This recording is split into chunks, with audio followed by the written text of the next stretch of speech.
The Big Red football team at Steubenville High School in Ohio has been under fire over the rape of a 16-year-old, or I should say alleged rape of a 16-year-old girl from West Virginia. And apparently there's been a lot of controversy about this story because only 2 of the football players have been charged with rape. In fact, they were also charged with kidnapping because they allegedly took this 16-year-old girl while she was drunk to one party after another where she was continuously molested, sexually assaulted by them. And so they had the kidnapping charges dropped. The prosecutor and the judge that was originally put on this case had to recuse themselves because they have ties to Big Red. And for anyone who knows anything about this particular area in Ohio, Big Red is a big deal. This is a former steel town, and because of economic issues, it experienced a huge economic decline. There isn't really much in this town other than the football team, so a lot of people hold this football team with high regard. Everyone is excited about it. Everyone goes to the football game every Friday. So as soon as this story broke that this 16-year-old girl was allegedly raped by football players from the team, people either tried to brush it under the rug. Some are arguing that people who witnessed it and did nothing to stop the sexual assault were let off easy. They didn't face any charges. So now Anonymous has gotten involved in this, okay? Anonymous and Knightsec have released a video indicating that they are planning on basically making these administrators at the school and the coach of this football team pay consequences for these actions. Let's take a look. This is a warning shot to the school faculty, the parents of those involved, and those involved especially. A preliminary dox is being released on some of those involved, while a full-size dox of everyone involved, including names, social security numbers, addresses, relatives, and phone numbers, is being compiled as you watch this video on every single member of the football team, those involved, the coaches, the principal, and more. This dox will be released unless all accused parties come forward by New Year's Day and issue a public apology to the girl and her family.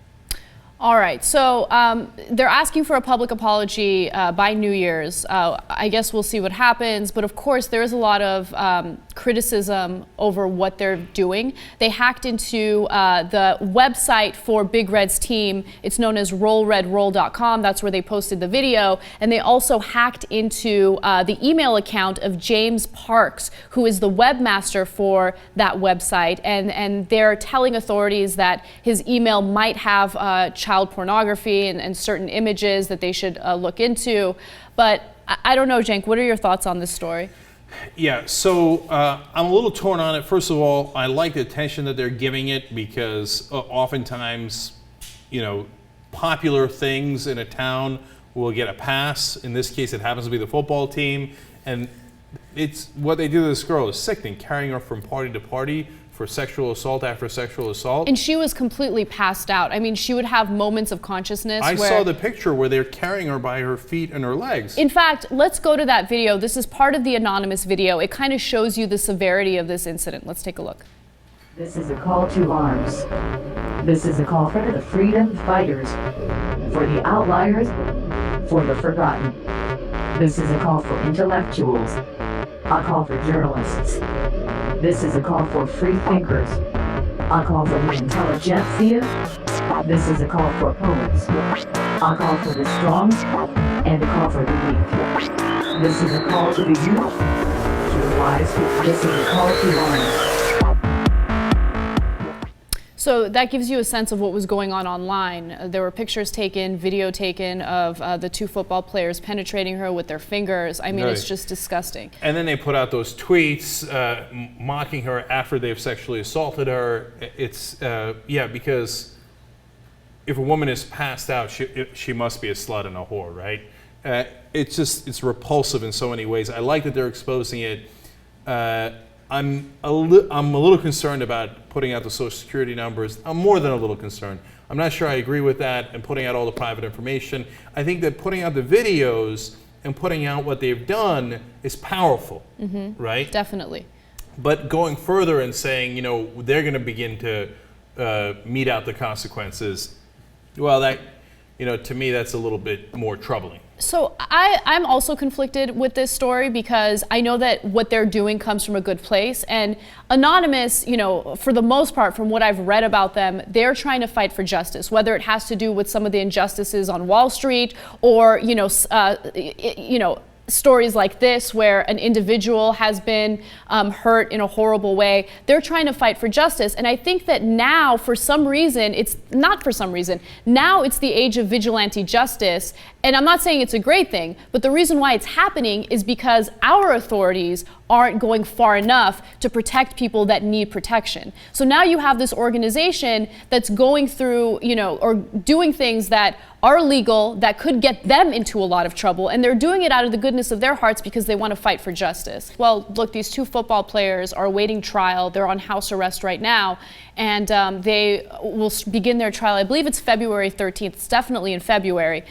So wait until they're, proven guilty, and wait for our justice system to take its toll. But the big argument that Anonymous is making is that there were several people there that were either adding to the situation or were just simply viewing it and not doing anything about it, not intervening. And authorities are saying, well, you can't really prosecute someone for not being a good person, for not having the morals to stop it. If that were the case, then a lot more people would have been convicted and or that is charged. And that's a very legitimate argument, and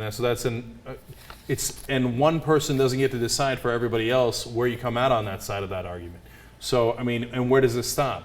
So if somebody is actually helping them carry her to the couch before they do things to her, then you might say, hey, maybe that person should be charged. But what if somebody's in the room, doesn't even know it's happening, or somebody's in the room, knows it's happening, but is just getting a beer, or is watching, or is not watching? Where do you draw the line?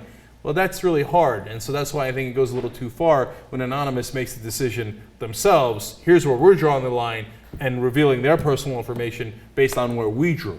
Right. One final thing, the coach for the football team refuses to bench the players that were sending out the pictures and the tweets. And the reason why he's doing that is because he feels like they didn't do anything wrong, they haven't been convicted or anything, so he's not going to bench them. So that's another reason why Anonymous is upset, and that's another reason why I'm upset at this story. Right, and one more thing on Anonymous's side, which is that, look, now this seems like a trend. There's the story we did of the woman who they tried to, the girl that they said you can't talk about the sexual assault that happened against you. Savannah Dietrich. Right, and then she fought against that, and again with transparency, she won, right? Because this stuff that they do behind closed doors can't work if it's exposed to the light of day, and that's part of what Anonymous does.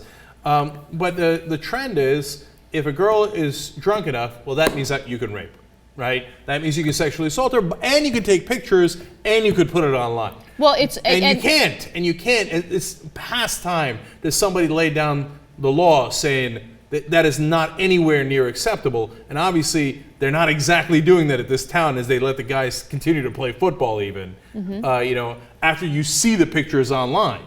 So it's outside the bounds of reason. And since people are not reacting sufficiently enough, that's why Anonymous is stepping in, even if they overreact.